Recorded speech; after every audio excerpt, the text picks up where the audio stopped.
Shine a light, on every corner clear and bright.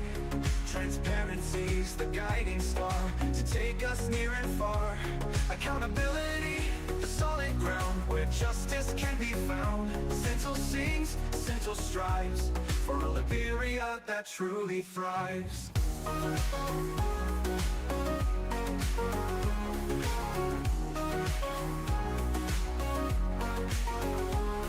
From ministries to market stalls, from city streets to farms, we're watching close, we're asking all to keep us safe from harms.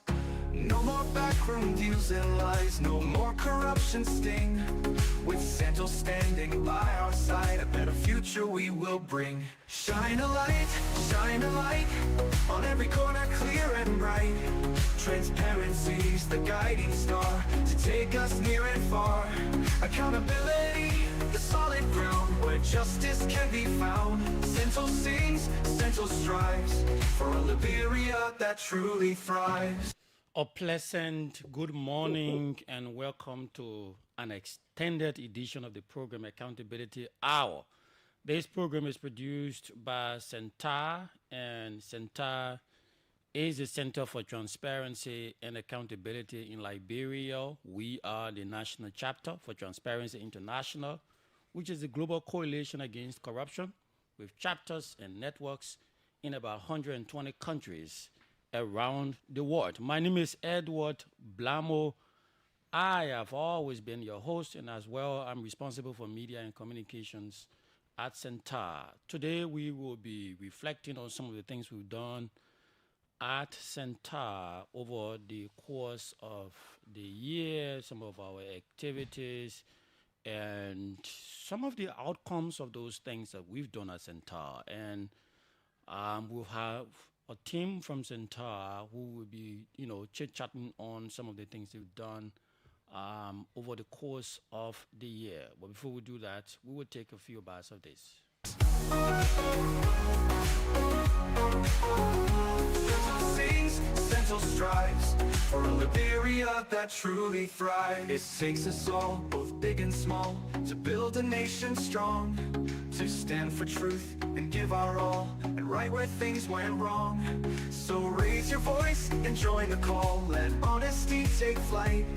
Together we can break the fall and fill our land with light. Shine a light, on every corner clear and bright. Transparency's the guiding star to take us near and far. Accountability, the solid ground where justice can be found. Cental sings, Cental strives for a Liberia that truly thrives. Welcome back to the program Accountability Hour, and as we've stated, this program is an information dissemination strategy of Cental. It's one way we hold our leaders accountable. It's one way we promote active citizens' participation in a fight against corruption. It's one way we encourage you, members of the public, to engage and take the issues of corruption very seriously and raise your voice against corruption so that we together can build a society that is wholesome and functioning. This program, as you may be aware, is funded by the Embassy of Sweden in Monrovia. It is an activity of our National Integrity Building and Anti-Corruption Program, which has been running since 2020 and is expected to come to an end in December 2026. So we've got some time to be around, and we urge you to be with us, and as we together work to defeat this corruption scourge, because it's a very serious thing. It's something that has affected all of us, and the only way we can surmount corruption is when we all put our acts together, we all put our pieces together, we all put our efforts together, join Cental to tackle corruption. And one way to do that is to report allegations of corruption. And we have this platform at Cental, which is called our Advocacy and Legal Advice Center. We have a team of lawyers there at Cental. They are trained, they are willing, and they are ready to respond to complaints of corruption. We have two hotlines. We have one which is the 4432 hotline, which is regularly used and often used. We have another number 0555 722 is the WhatsApp line. It's also used to report allegations of corruption. And once you use those mediums to report corruption to Cental, our lawyers will receive them and they will process them and they will forward them to the Liberia Anti-Corruption Commission, which is the institution with the statutory responsibility to investigate and prosecute corruption-related offenses. And in case you're wondering, but I mean, you guys have been telling us, encouraging us to report corruption and blah, blah, blah. What have you done? What are some of the things you've done? What are some of the results from some of the things that you've done? Have people reported corruption before? What happened? What did you guys do? And we'll be pleased to share with you some of the things that have happened or some of the things we've done with some of the complaints we received over time.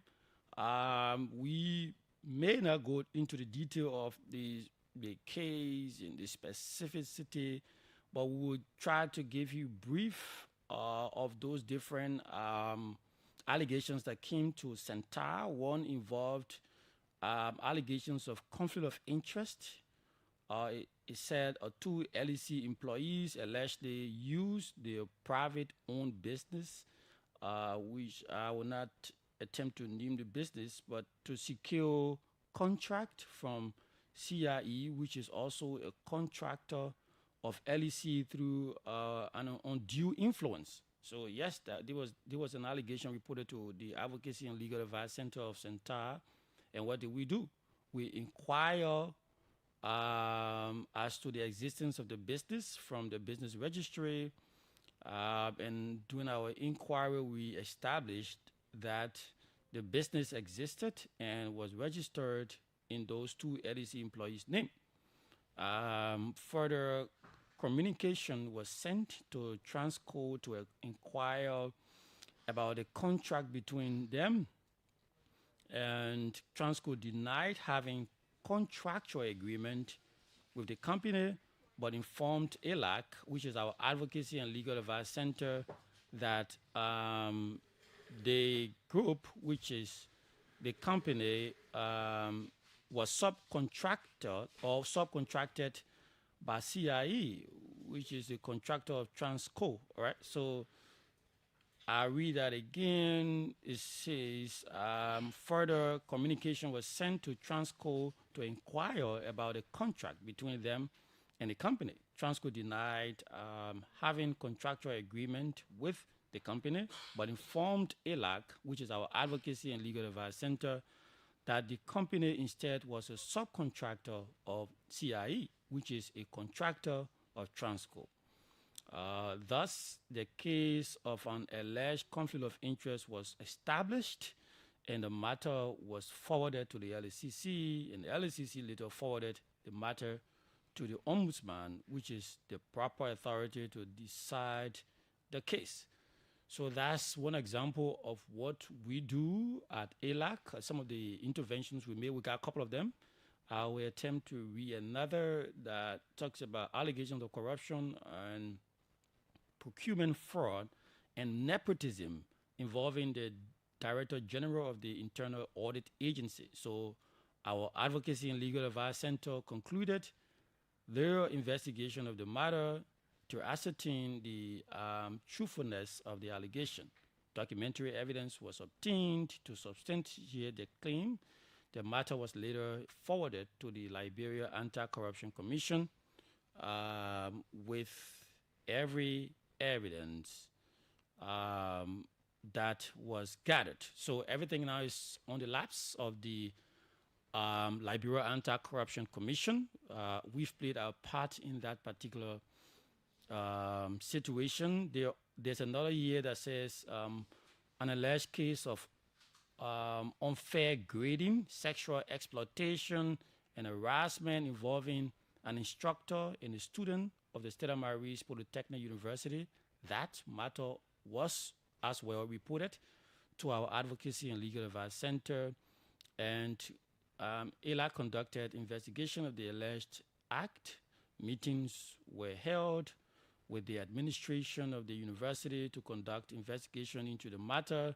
The administration, after their internal investigation, came up with findings that the student didn't provide sufficient evidence to prove her case. And based on their findings, the instructor should be exonerated. That was the recommendation from the internal investigation conducted by the university. They further said that they were not the court to decide sexual assault. Okay, so these are some of the details, but the fact of the matter is that actions were taken. The case was forwarded to the Ministry of Genders, Children and Social Protection. So basically, at ELAC, what we do, we receive those complaints of corruption and different malpractices, and review them. We do our due diligence, and we forward to the relevant authority. There are instances where we forward to government ministries. So if it's an issue regarding labor-related issue, we forward that to the Ministry of Labor. After getting our due diligence processes done, and if it requires it's a co-corruption issue, we forward to the Liberia Anti-Corruption Commission, which is the institution statutorily responsible to prosecute corruption offenses. As Cental, we don't go to court and send people to court for corruption. No. What we do is to support the efforts of the LACC. We gather evidence. We support what they're supposed to be doing. And together, we are working towards tackling corruption. That is that. We have our colleagues now in studio. We have Geraldine Wande. She's the youth engagement coordinator at Cental. She supervises the youth engagement activities, especially our integrity clubs at different universities. She will be providing highlights on some of the things they've done over the year and some of the outcomes of those interventions. And we also have our project lead for the Strengthening Political Governance and Accountability in Liberia project, which is funded by the Embassy of Ireland in Liberia, Tawan F. Gensi, and he will be reflecting on some of the things they've been doing as part of that project and other things, we're doing at Cental. He's going to throw light on them, including outcomes. But before we do that, we will attempt to reach out to our project lead for our Enhancing Citizens' Participation in Local Governance project, which is funded by UN Women. Roger Chia is the project lead of that project at Cental, and he's now on the line. Good morning, Roger. Good morning, Edward, and good morning to our listeners. Where are you currently? Currently, we are in Gompa City, that's Nema County. What are you doing there? All right, so we are rolling out activities that are connected to the project Enhancing Citizens' Participation in Local Governance. This is a project that is being funded by the Peace Building Fund through UN Women. And that project is to aim at enhancing citizens' participation, creating knowledge about the Local Governance Act or the Governance Act of 2018. And some of the different processes that involve citizens' full participation into these different local governance processes. And as of now, there have been a couple of activities that have been rolled out in the counties. But as of now, the team is currently rolling out, disclosure of research that was done, that was supported under this project. The research tag has been launched in Monrovia and has been launched by an assistant minister from the Ministry of Internal Affairs, the assistant minister for research and development planning, was part of the launch, and he officially did the launching of that report. Validation processes has been done. The launching has been done. Now we are in the field to ensure that each county has a picture of what that report says. And just to be a bit clearer about what the report is about. This report was assessing citizens, was assessing local governance and as well as service delivery at the service centers. So we were looking at how citizens are involved with development conversations in the county, how effective the county council are, the county council for the 4 different counties that this project is rolling in Bapulu, in Grand Jita, in Nema, and as well as in Bon County. We wanted to know how effective the county councils are. We wanted to know when it comes to the matter of transparency and accountability, how effective they are, and how involved are citizens when it comes to development conversation. And at the service centers, we also wanted to know how effective the service center has been. And when it comes to transparency, the fees, and different kind of processes that people go through to obtaining services from the service center, we also wanted to know. That's how detailed the report was. Okay, so what are some of the things that you gathered? You've been out conducting research and you put those findings together and you launched the report. You were there providing awareness around the findings of the report. Tell us, what are the findings saying? So it's interesting. I think, Edward, one of the most important things that the Liberian government has done over the past time is to effectuate this law called the Local Government Act.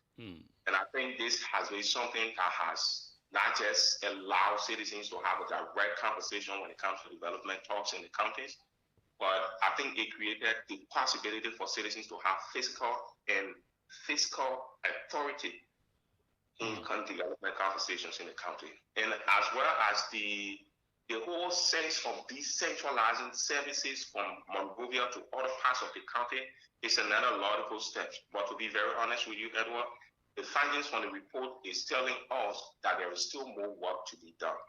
For instance, if you look at the service center, some of the findings that are coming up from the service center, we have service centers that we're talking about decentralization of the services at Monrovia to be provided at the service center, but people are still going back to Monrovia to get signatures from these different. For example, if somebody wants to obtain a citizen ID card, they have to carry the ID card back to Monrovia to sign. So I think that's one of the things that is actually delaying the process at the service center. At the end of the day, when somebody goes at the service center to be able to obtain any service at the service center, is taking so much time. And because there is no funding allotted to say, okay, every time somebody comes at the service center, they should be able to have this X amount of dollars to be used to transport the people at the service center to Monrovia to obtain signatures. At the end of the day, these people will start taxing these citizens. If the card is $5, somebody take $10 from you, then say it's for transportation to go obtain a signature. There are specific machines and different things that are supposed to make the center very effective that are lacking. We still have issue of transparency and accountability at the service center. We still have lack of manpower at the service centers. Plenty of things have been lacking at the service center. So it's not just us structuring this thing called service center so people can have the services. It is also important for us to feed the service center with the needed logistics so that the service centers become effective for the citizens. And when it comes to the county council, there are still things to be discovered. There are still things, that have been discovered about the county council that is really creating a little secret problem when it comes to people involved with development talks in the country. So you've gathered all of those facts. You have them in the report, and it's out there. You're creating awareness. When you speak with those stakeholders, the Ministry of Internal Affairs or maybe the Ministry of Local Government, what are they saying? What commitments are they making to ensuring that we can do something about those recommendations? So one of the first things we are doing that is more like very important is to firstly present this report to all the actors in the counties. Because let's understand that some of the findings from the report that are posing challenges at the service center and as well as the effectiveness of the county council, some of them has a lot to do with what government needs to do and a lot to also do with what individuals have to do. Okay. So for service centers, there are issues with logistics, but there are still issues with transparency and accountability that we can't go to government. We need to talk to the people at the service center so that they can be transparent with some of these different transactions that they're doing at the service centers. So we present these findings to them. We think about how we can solicit recommendations to addressing those different concerns, and then we buy in commitment at the local level. But at the central level, we work with the Ministry of Internal Affairs, like we said in the report launch. We serve a copy of that report to the Assistant Minister for Research and Development Planning, when you. He has taken a copy of that report to the Ministry of Internal Affairs. He has completed national governments, to this report, reading the findings from the report and seeing as to whether they can look around, the recommendations, the findings in the report, to see as to whether they can be able to use it when it comes to policy reform. So yeah, we actually soliciting these different buy-ins and commitments at the county level and as well as the central level. Thank you very much, Roger. Thank you. Wish you all the best as you come back to Monrovia. Thank you very much. Thank you, Edward. Thank you. Yep. So that was the voice of C. Roger Chie. He's our project lead for the Enhancing Citizens' Participation in Local Governance in Liberia. That project is funded by UN Women, and it's co-implemented by the Women NGO Secretariat of Liberia.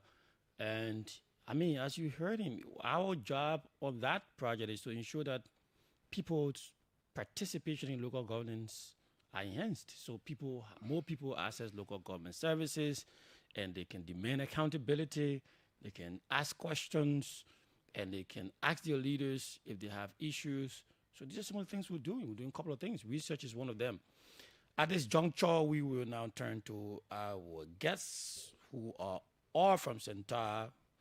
As we announced, Geraldine T. Wande, she coordinates our youth engagement activity. Good morning, Geraldine.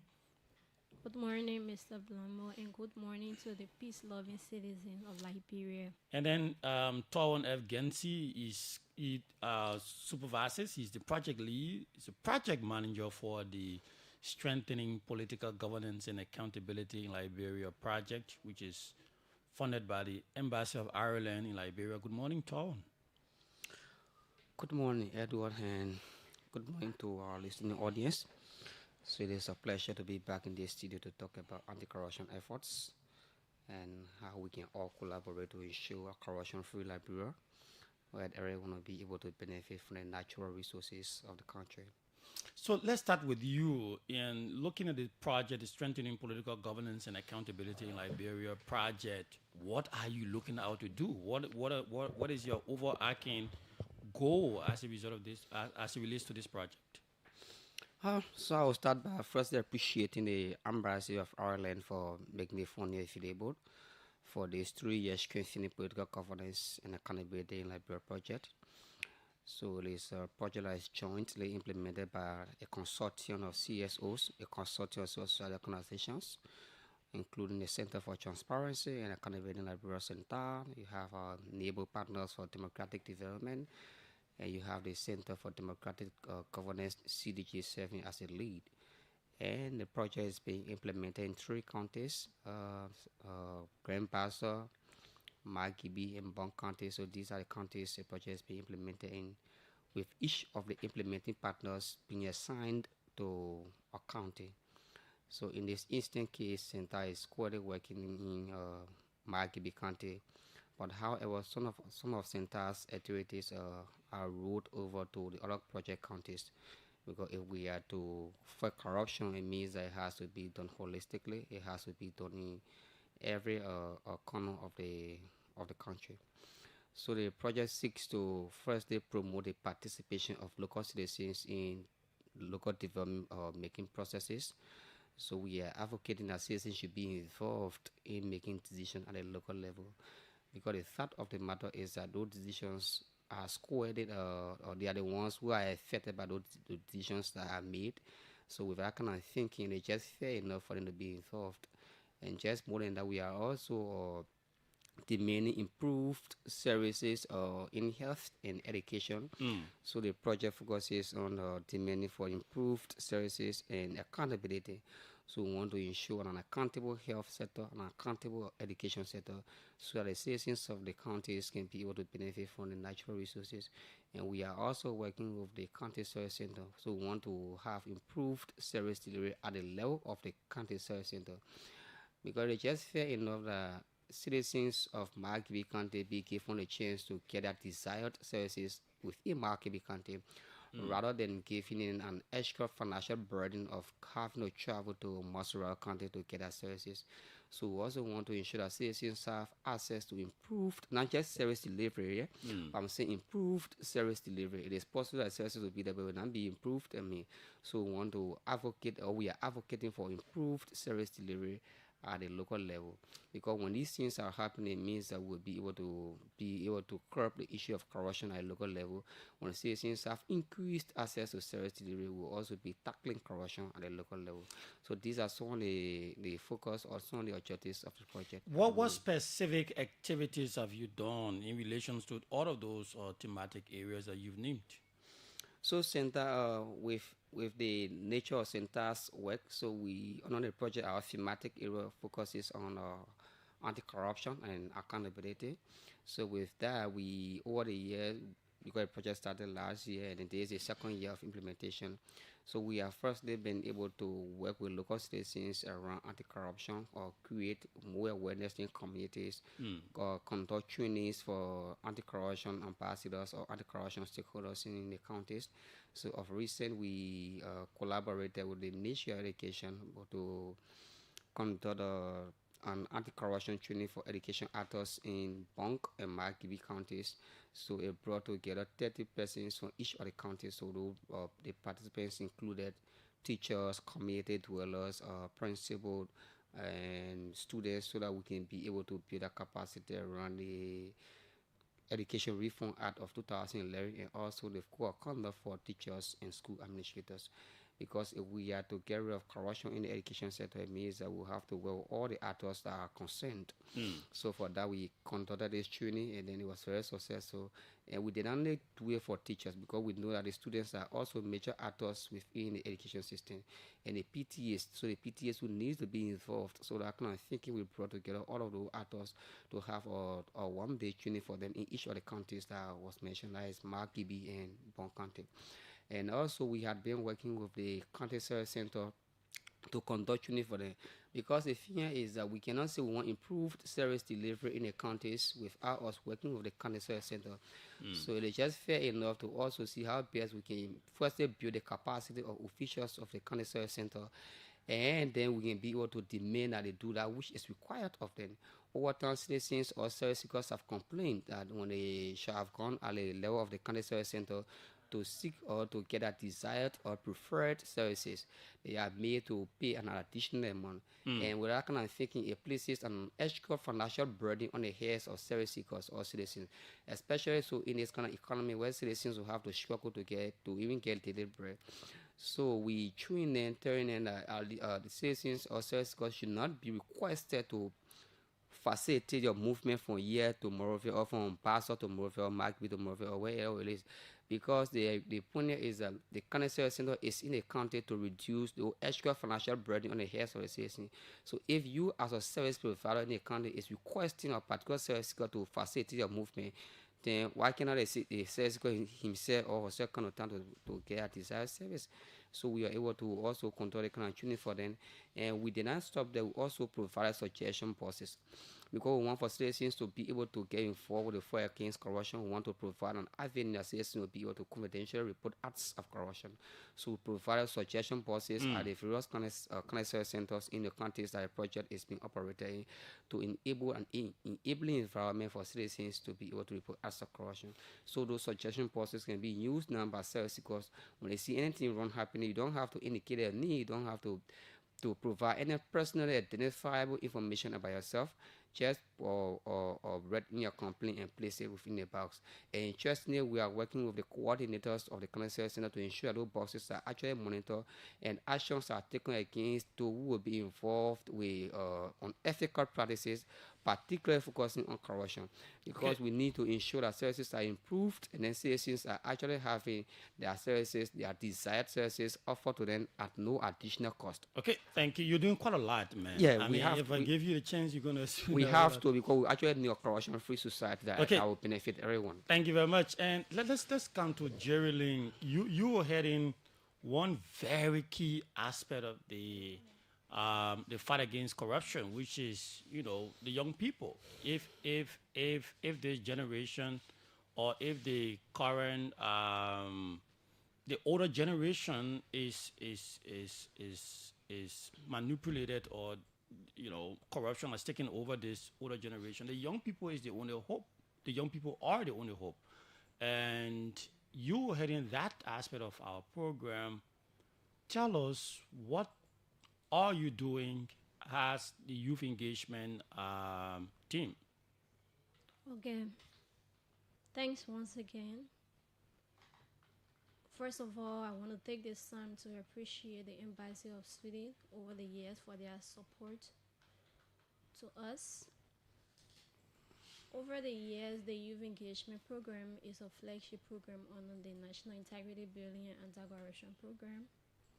So in 2020, we extended the integrity clubs to, because it was already established at the University. You can of elevate the Liberia. microphone up, elevate it to. Okay, go ahead. In 2020, when the Swedish, when we signed contract with Swedish, we extended the clubs to 3 private universities, that is St. Mary's, UMU, and AMU, because the club was already established at the University of Liberia. Okay.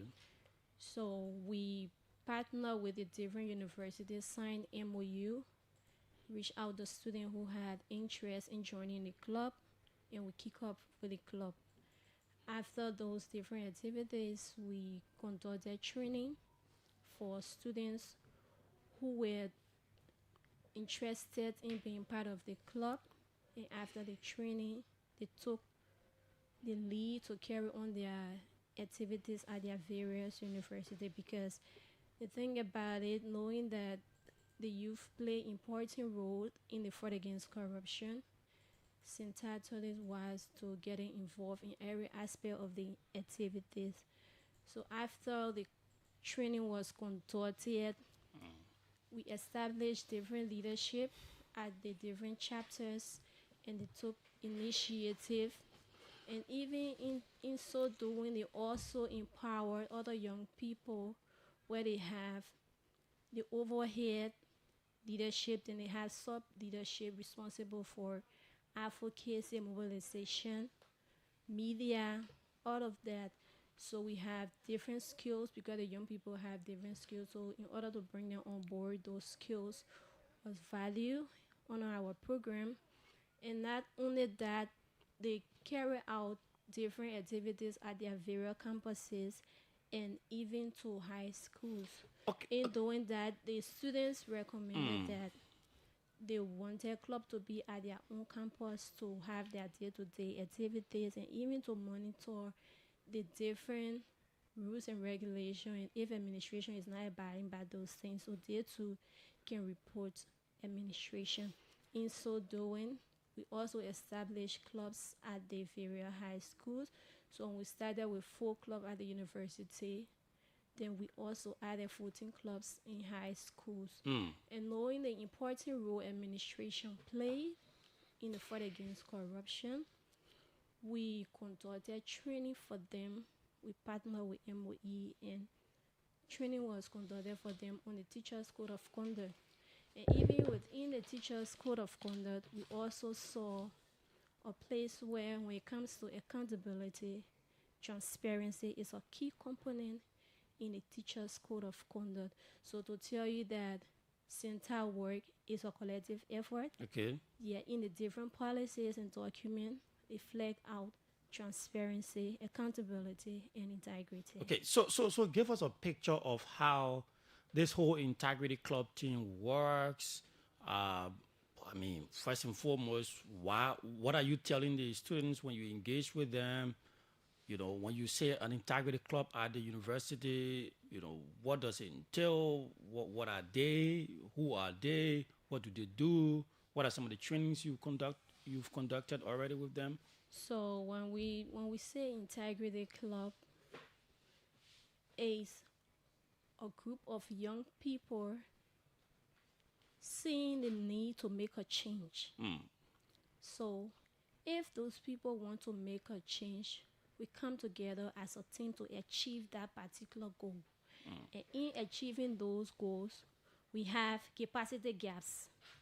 So in order you say someone should know this, live by this, they should have increased knowledge on what is important to them. So we train them on the importance of integrity, transparency, and accountability, and even the issue of corruption, because corruption is a very, very bad disease.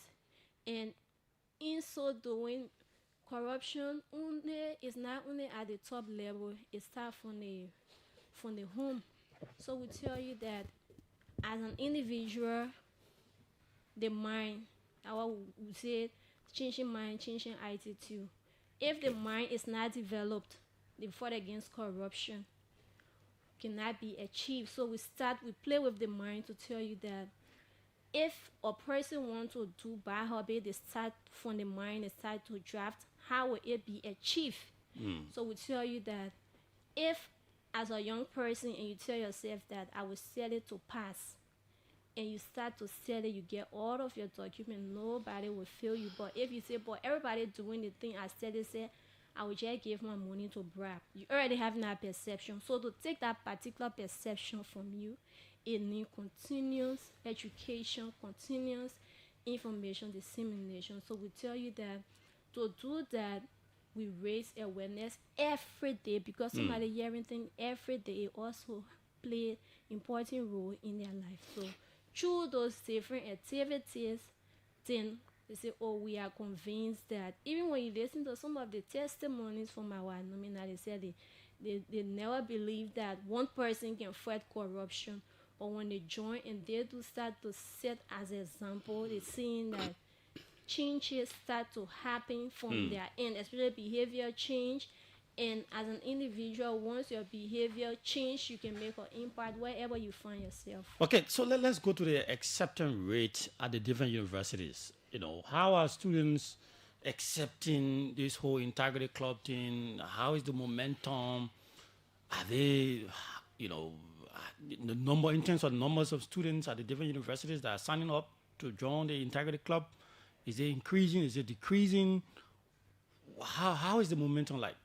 So students are engaging, they find interest because they know that the fight against corruption is very key in our country.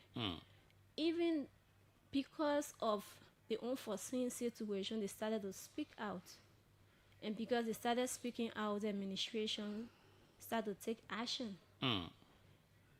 If you observe the video that leaked of the instructor Cyrus, when the video leaked, administration took action from the United Methodist University. Okay. So other chapters, they are speaking out. But one thing that the students have is fear. Because they are saying, yes, we want to report, but our safety matters. And corruption fall back. So we also create the mechanism where when you report to the 4432, it's confidential. We don't expose you because student protection is our priority. So in protecting them, we encourage them that as a student, any act of corruption, report it. Even teachers, we visited some schools where the teachers complain that students have bad practices when it comes to academic. So they name and shame. Okay. They name and shame those students, and because of the naming and shaming, the student improve gradually. Okay, let's come to outcomes, and we'll start with Torn around that. You've been having different activities. You just listed, you had a laundry list of different activities that you were doing in the different counties. What are some of the outcomes from those activities? What happened after all of what you've been doing? What are some of the things you can point to that have happened? Yeah. So you can say, thank you, Blamo. So prior to the inception of the strengthening political governance and accountability library project, we had realized that citizens they don't seem to be really involved with the fight against corruption, and their earlier perception was that, oh, it is only the LACC's responsibility to ensure a corruption-free society. But since we started the implementation of the project in the counties, we now realize that citizens are getting more involved. They are now holding their leaders accountable for their actions and inactions, and they are even able to demand for accountability and transparency. Because we will the role of citizens in tackling corruption cannot be understated. So we are kind of thinking we then getting more involved. That means that we are making our progress when it comes to demanding for an accountable society, or society that promotes integrity, or society that promotes transparency. And just more than that, we are now seeing open information sharing. We are now seeing parents getting more involved with the issue of demanding for accountability in schools. Unlike in time past, where it was almost like a taboo to see parents going on campus to demand that schools be accountable to the students. So at least parents now are now getting accountable, and then they are able to visit their various school campuses to ensure that the schools are actually acting ethical, and then the dealings of the schools are now open to the parents. So these are some of the results that we have been able to get. And for the service delivery in the county, we have also realized that citizens are getting more involved, more interested in acquiring our services at a local level. Though there are still issues of challenges, there are some hindrances along the way there. But at least in time past, the number was low. But compared to now, we realize that citizens have started to get more interested in acquiring a desired or preferred services at a local level. So that speaks. So it is something that we cannot say we are taking all the glory for, but we can also say impact is due to the advocacy that we have had in the county, to different advocacy group that we established so that they themselves we can be able to demand for accountability and transparency, so for improved service delivery. Okay, yeah, go ahead. Okay, so it is also fair enough for all to talk about the issue of the International Anti-Corruption Day celebration that we just did locally. We'll come to that later on. So, Geraldine, Yes, let's come to impact. So some of the impact at the various campuses, because of the Integrity Club, whenever student election is ongoing, administration will reach out to the Integrity Club. They say they want to have free, fair, and transparent election. So they will say that they should serve as observer. And even So a trust has been built among, Yes. within So the the schools. certificated during the inauguration program for the elected leadership at United Methodist University, certificated the clubbers who participated in the process, and they said they trust them that the process went well and it was free, fair, and transparent. So they are making significant impact. And even right now, the clubbers, we have a program called Integrity Hour at the United Methodist University. Every Monday, they give them 1 hour. They go, they share information to their peers. It seems the UMU is doing quite a lot. What happened? What happened to the other universities? The other chapters are also doing that. They are engaging administration at different angles. So they, like for Sila Marie, they carry on survey where they're reaching out to students to ask them how the service delivery process ongoing, whether the money they are paying to administration is serving them well. So they carry on that survey. In other chapters, doing different activities. You know, they are engaging with administration, engaging with students. Even the recent graduation at the AMEU, they flagged out certain issue, but the clubbers reached out to administration and it was resolved, because other graduates were saying that they did not receive their clearance and the time were getting closer. So because of that, they continue to engage with administration and it was resolved. So administration also working along with us to achieve our goals at the different universities and high schools. Okay, and we also launched the Integrity Club in Bowman County, where the administration, community leaders, schools, high school administrators attended the event, and they pledged their support to work along with the community college to make sure they hold leaders accountable in the school, accountable for any act of corruption that they will be involved with. So the different engagement across the counties is good, and we really, really appreciate the fact that Cental is getting young people involved in the project. And not only that, when it comes to data entry, we also have some clubbers who they reach out to them and they are trained, they entering data. Okay, you're listening to Accountability Hour. This program is produced by the communication section at Cental.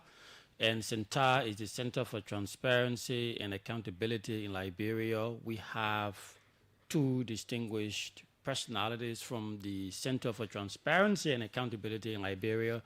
And there are Geraldine T. Wande, who coordinates our youth engagement activities. She supervises the Integrity Club outreach program at different universities and high schools in Monrovia and across Liberia.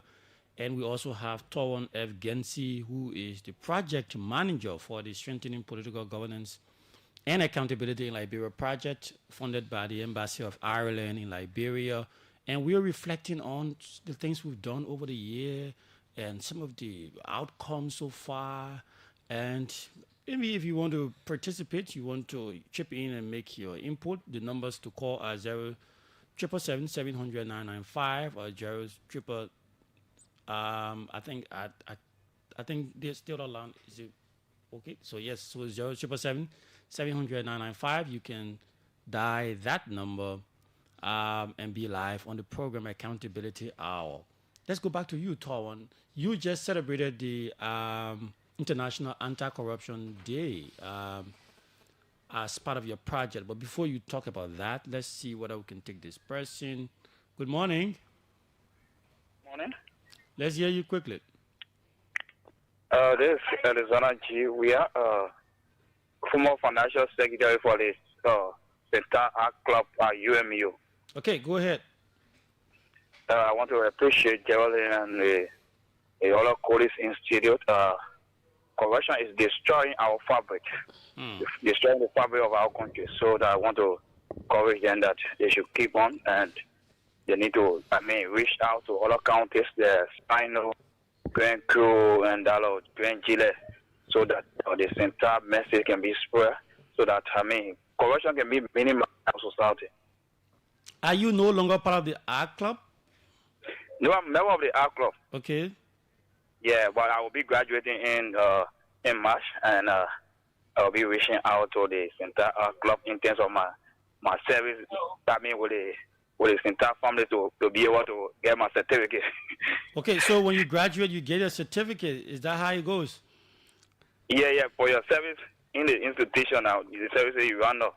Okay. Yeah, so that you'll be able to show something as a souvenir. So then what happened next? Are you continuously engaged by Geraldine and the other team members? Are you constantly being engaged? I will continue to work with the Cental because based on my level of understanding what I will talk, so that I will be able to continue it, not just to be at the level of the university while leaving out and forget. So I will continue to work with the Geraldine and our team, so that we'll be able to engage community leaders and relevant authorities to see how we can minimize corruption in our society. Thank you very much. Thank you very much. That was one of the clubbers at the United Methodist University. Yes, Tawan, you're talking about the ICD program, International Anti-Corruption Day. You had a very elaborate celebration in Kakata. Tell us, a brief of what happened. Thank you, Blamo. So since we are talking about Cental in perspective for the year 2025, before I move to the ICD, I would also like to talk about the some achievements that we had in this year. So we, as Cental, we were also able to launch our corruption case tracker. Yeah. So a one-stop shop where you can go to find cases of corruption and their statuses as it relates to the different allegations of corruption in the country. And the interesting thing about our platform is that it is the only national platform of recent or at the moment that tracks and documents cases of corruption. So it is also being used widely by scholars, by anti-corruption practitioners, by advocates to see how people can get more informed about the fight against corruption. And we also launched our How does one access that so corruption case tracker? yeah, just a minute. And we also launched our 2024 edition of the State of Corruption report. So it is an annual report that is launched by Cental to speak to the public about the level of corruption, the perceived level of corruption by citizens in the country, because we engage with citizens from one country to another country, asking them about their perception of corruption in the country. So we launched a 2024 edition of that report this year. And you're asking how can one have an access to the corruption case tracker? So you can visit www.cct.cental, that is cental.org.lr. So it is again www.cct.cental.org.lr. Go there and then see the different allegations of corruption in the country. So let us now move to the International Anti-Corruption Day celebration. You can do that in 2 minutes. Yeah, no worries. Yeah, go We ahead. just that. So it is a day set aside globally to see how best we can create more awareness against corruption, so that people can get more involved to fight against corruption, and also demand local and national governments to take serious action against corruption. So this year we had a joint celebration in collaboration with the Liberia Anti-Corruption Commission and the National Integrity Forum to localize the celebration. So we had an event in Margibi County. It brought together schools or citizens, including the youth, the women, the PWDs, and all other actors. And during that program, we had a parade from the ERDB Junction in Margibi to the administrative building, where we presented a petition to the superintendent of the county. So the petition was a way of requesting the superintendent to take serious action against corruption, to take decisive action against corruption, to hold local officials accountable for their actions and inactions, but most importantly for he himself to lead by integrity, because he plays a pivotal role in the county, and then he is the number one citizen by parity of reasoning. So if he leads by integrity, if he himself he is serious about the fight against corruption, it means that you have the moral uprightness to hold other people accountable for their actions. Let's see what we can get this person who is blocking our line. Good morning. Good morning, Piso. Are we on 9 o'clock segment of the discussion? No, we are not. This is not peaceful. Yeah, go ahead, Tom. Yeah, so it means that he is saying you'll be able to hold other people accountable for their actions and inactions. So we requested him to see how Ben can take decisive action and then improve the fight against corruption in the county. It was also part of efforts to decentralize the fight against corruption. For ever too long, we have tried to make the fight against corruption almost route based something. Okay. So this time around, we want to take the fight to the people, let people themselves be able to take ownership of the fight. Okay. In that direction, everything about the program, the keynote speaker, the petition reader, everything about the program was localized. Is a way of saying, okay, let the local people themselves get involved in the fight against corruption. Let them know, since they are the one that feel the pinches and brunt of corruption, let they themselves to be involved. Let them have a say when it comes to fighting corruption. Should not just be on national level. Thank you very much. Let's come to Geraldine. Tell us some of your plans, in terms of, I already talked about, you extended the club in Bombing County at the Bombing Community College. The leaderships that they're working already, they're working along with the county field officer to engage with stakeholders in the county, have community engagement, and increase that visibility in the county as well. So through the launching program, community leaders said that yes, it's a good initiative, so we'll work along with them. They are welcome in any of our communities, because they got on the summer community, the zone. So they did the mapping and everything. So the people pledged their support.